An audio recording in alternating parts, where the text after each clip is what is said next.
Hi everyone. ഒരുപാട് പേര് ചോദിക്കുന്ന ഒരു സംശയമാണ്, അലൈനർ ട്രീറ്റ്മെൻറ്റ് ചെയ്യുന്നതിനിടയ്ക്ക് വെച്ചിട്ട് പല്ലുകൾക്ക് കേടുകൾ സംഭവിച്ചു കഴിഞ്ഞാൽ നമുക്കത് ഫില്ല് ചെയ്യാൻ പറ്റുമോ, അടയ്ക്കാൻ പറ്റുമോ എന്നുള്ളത്. കാരണം അലൈനർ ട്രീറ്റ്മെൻറ്റ് എന്ന് പറയുന്നത് ഓർത്തോ ട്രീറ്റ്മെൻറ്റ് പോലെ ഒരുപാട് സമയമെടുത്ത് ചെയ്യുന്ന ഒരു ട്രീറ്റ്മെൻറ്റാണ്.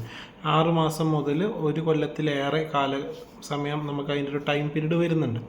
അപ്പം ഇതിനിടയ്ക്ക് നിങ്ങൾ ഭക്ഷണം കഴിക്കുമ്പോഴോ അങ്ങനെ ഇങ്ങനെയൊക്കെ ആയിട്ട് പല്ലുകളിൽ കേടുകൾ സംഭവിക്കുക, കേട് വരാം, അല്ലെങ്കിൽ ഉള്ള ചെറിയ കേടുകൾ വലുതാവാം.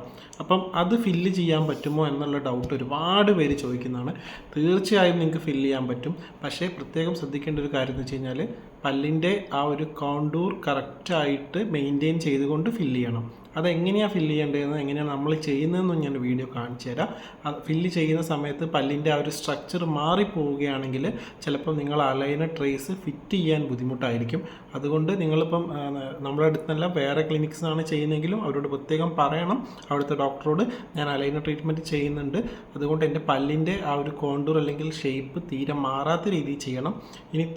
ഇനിയിപ്പം റൂട്ട് കനാലാണെങ്കിൽ തന്നെ അത് പല്ലിൻ്റെ സ്ട്രക്ചർ ചേഞ്ച് വരാത്ത രീതിയിൽ റൂട്ട് കനാൽ ചെയ്തതിന് ശേഷം ഫില്ലിങ് അതേപോലെ ചെയ്ത് കൊടുക്കണം. അല്ലെങ്കിൽ നമുക്ക് ചിലപ്പോൾ അലൈനർ ട്രേസ് പിന്നെ ഇടുമ്പോൾ അത് ഫിറ്റിങ് കറക്റ്റ് ആവില്ല. അപ്പോൾ എങ്ങനെയാണ് ചെയ്യേണ്ടതെന്നുള്ള വീഡിയോ ഞാൻ താഴെ കൊടുക്കുന്നുണ്ട്, ഒന്ന് കണ്ടു നോക്കൂ. അപ്പോൾ പല്ലിൻ്റെ സ്ട്രക്ചർ അല്ലെങ്കിൽ കോണ്ടൂർ മാറാത്ത രീതിയിൽ, ഔട്ട്ലൈൻ മാറാത്ത രീതിയിൽ വേണം ഫില്ല് ചെയ്യാൻ.